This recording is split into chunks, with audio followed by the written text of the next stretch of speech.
Hello प्यारे बच्चों। तो आइए आज हम पढ़ते हैं क्लास 6 ज्योग्राफी का chapter 3 motions of the earth. बच्चों हमने कल पढ़ा था latitudes and longitudes. I hope you understand that chapter. Now we will proceed further. तो आइए शुरू करते हैं chapter number 3। As you know that the earth has two types of motion, namely rotation and revolution. बच्चों आपने ये तो सुना ही होगा कि मोशन जो है अर्थ के दो तरह के होते हैं, एक रोटेशन होता है, एक रेवोल्यूशन होता है। तो आइए ये क्या क्या होता है इनको हम डिटेल में पढ़ लेते हैं। Rotation is the movement of the earth on its axis. Rotation क्या है बच्चों? जो अर्थ अपनी ही धुरी पर घूमती है उस मूवमेंट को हम रोटेशन कहते हैं। The movement of earth around the sun in a fixed path और ऑर्बिट इज कॉल्ड रेवोल्यूशन। और जबकि रेवोल्यूशन क्या है बच्चों? अर्थ जो है सूरज का जब चक्कर लगाती है एक फिक्स्ड पाथ में ऑर्बिट में, उसे रेवोल्यूशन कहते हैं। The axis of the earth which is an imaginary line makes an angle of 66.5 degree with its orbital plane. और जो एक्सिस है, धुरी है जो पृथ्वी की, वो एक इमेजिनरी लाइन है बच्चों। कल मैंने आपको समझाया था अपनी पिछली वीडियो में। और ये जो पृथ्वी है ये किस एंगल बनाती है? वो 66.5 डिग्री बनाती है अपने ऑर्बिटल प्लेन में। The plane formed by the orbit is known as the orbital plane. और जिस ऑर्बिट में ये घूमती है तो उस ऑर्बिट को ऑर्बिटल प्लेन कहते हैं। The earth receives light from the sun. और पृथ्वी जो है अपनी जितनी रोशनी है वो सन से पाती है। Due to the spherical shape of the earth only half of it gets light from the sun at a time. और बच्चों हमारी जो पृथ्वी के स्फेरिकल शेप होने के कारण ये जो है आधी ही पृथ्वी एक बार में एक ही पोर्शन जो है सन से रोशनी पाता है। The portion facing the sun experiences day while the other half away from the sun experiences night। और जो पोर्शन बच्चों पृथ्वी का सूर्य को फेस करता होगा उसमें दिन होगा, और जो फेस नहीं करेगा उस पोर्शन में रात होगी। The circle that divides the day from night on the globe is called the circle of illumination. और जो सर्कल बच्चों दिन और रात को बांटता है ग्लोब पर उसे हम सर्कल ऑफ इल्यूमिनेशन कहते हैं। This circle does not coincide with the axis as you seen in the figure 3.2। बच्चों जैसे ये फिगर जो नीचे बनी है आप इसको देखिए गौर से। 3.2 में जो सर्कल है does not coincide with the axis। Axis से उसका कोई मतलब नहीं है। वो जो जहाँ डे रोशनी पड़ेगी वहाँ डे होगा, जो रोशनी नहीं पड़ेगी वहाँ पे रात होगी। The Earth takes about 24 hours to complete one rotation around its axis। और पृथ्वी जो है कितना टाइम लेती है अपनी एक्सिस, अपनी धुरी पर घूमने का बच्चों? आपको पता है 24 आवर्स, 24 घंटे में एक रोटेशन कंप्लीट करती है। The period of rotation is known as the earth day.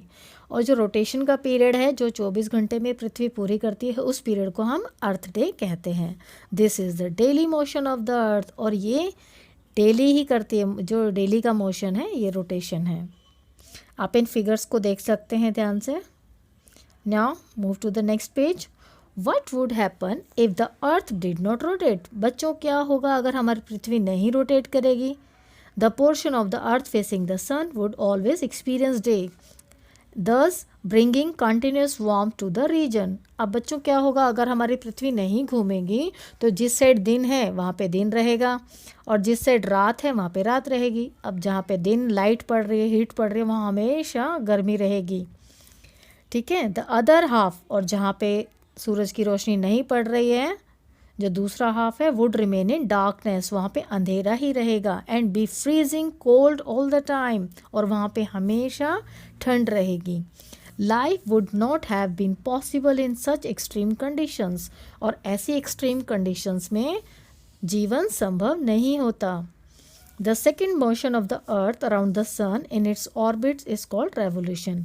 अब बच्चों जो सेकेंड मोशन है अर्थ का सन के चारों तरफ चक्कर लगाना अपने ऑर्बिट में, उसे रेवोल्यूशन कहते हैं। इट टेक्स 365 1/4 days 1 ईयर, एक साल में 365 दिन लेते हैं टू रिवॉल्व अराउंड द सन, हमारी पृथ्वी। ये क्वेश्चन आ सकता है बच्चों आपको एग्ज़ाम में, सो आप इसको अंडरलाइन कर सकते हैं। रीड इट केयरफुली कि हमारे पृथ्वी जो है कितने दिन में एक रेवोल्यूशन कंप्लीट करती है। So your answer will be 365 days. We consider a year as consisting of 365 days only and ignore 6 hours for the sake of convenience. और हम जो हैं हम कंसिडर करते हैं it takes 365 1/4 days to revolve around the sun. जैसे बच्चों अभी मैंने बताया आपको 365 डेज लेती हैं पृथ्वी एक रेवोल्यूशन कंप्लीट करने में। We consider a year as consisting of 365 days only, और हम 365 दिन ही मानते हैं कि एक साल में वो लेती है। And ignore 6 hours for the sake of convenience, और हम अपनी सुविधा के अनुसार जो 6 घंटे और लेते हैं उसको हम इग्नोर कर देते हैं। तो बच्चों यहाँ आप देख सकते हैं revolution of the earth and seasons यहाँ पर दिए हुए हैं। 6 hours saved every year and added to make 1 day, यानी कि अगर हम 4 साल में बच्चों हर साल का 6 घंटे अगर हम ऐड करेंगे तो 6 × 4 = 24, तो 24 आवर्स हो जाते हैं। Over a span of 4 years, 4 साल में एक दिन बढ़ जाता है। This surplus day is added to the month of February. तो हम क्या करते हैं, हर 4 साल बाद जब लीप ईयर होता है तो उसमें हम क्या करते हैं, फेब्रुवरी में एक दिन बढ़ा देते हैं। दस every 4th year February is of 29 days instead of 28 days।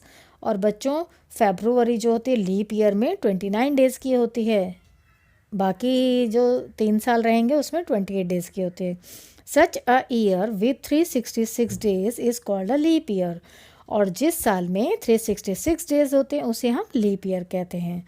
Find out when will the next leap year will be, तो आप कैलकुलेट कर सकते हो बच्चों अभी नेक्स्ट कब लीप ईयर आएगा। From the figure 3.3 it is clear that the earth is going around the sun in an elliptical orbit. तो आप ये फिगर जो 3.3 है इससे आप देख सकते हैं कि जो अर्थ है वो सन के अराउंड घूमती है इलिप्टिकल ऑर्बिट में। Now notice that through out its orbit the earth is inclined in the same direction. आप नोटिस कर सकते हैं बच्चों कि जो ये अपने ऑर्बिट में घूमती है पृथ्वी, तो ये जो अर्थ है वो इंक्लाइंड होती है, एक सेम डायरेक्शन में झुकी हुई होती है। A year is usually divided into summer, winter, spring and autumn seasons. और जो एक साल है वो बटा हुआ होता है सर्दी के मौसम में गर्मी, स्प्रिंग पतझड़, और स्प्रिंग में और ऑटम में। Seasons change due to the change in the position of the earth around the sun. और बच्चों मौसम में बदलाव क्यों होता है, क्योंकि जो पृथ्वी की जो सन के चारों तरफ जब रेवोल्यूशन होता है तो उसकी पोजीशन जब चेंज होती है अर्थ की तो मौसम भी बदलते हैं। तो अभी हमें यहाँ पर 2 रीज़न पता चल गए हैं। डे और नाइट क्यों होते हैं, डे और नाइट रोटेशन की वजह से होते हैं, जब वो अपनी दूरी पर घूमती है तो डे एंड नाइट होते हैं। और मौसम क्यों चेंज होते हैं, जब वो अपना रेवोल्यूशन करती है, जब अर्थ की पोजीशन चेंज होती है तो मौसम चेंज होते हैं। Is it clear? Shall we proceed? Okay. Now let's do. Do you know how to draw an ellipse? Take a pencil, 2 pins and a loop of thread. Now fix these pins on a paper as shown in the figure. Put the loop on the paper enclosing these 2 pins inside the loop. Now hold the pencil and draw the line, keeping the thread tight and moving the pencil along it. The figure represents an ellipse. तो बच्चों ये एक activity है, ये आप कर सकते हैं। Look at the figure 3.3, you will see that on 21 June the northern hemisphere is tilted towards the sun. अब बच्चों अब जो पिछली फिगर है उसमें आपने देखा होगा कि जो 21 जून जब आता है तो जो नॉर्दर्न हेमिस्फीयर है उसमें वो टिल्ट हो रखी है अर्थ थोड़ा सा सन की तरफ। The rays of the sun fall directly on the tropic of Cancer. तो उस टाइम क्या होता है, जो रेज होती हैं सूरज की किरणें होती हैं वो एकदम सीधी ट्रॉपिक ऑफ कैंसर पर पड़ती हैं।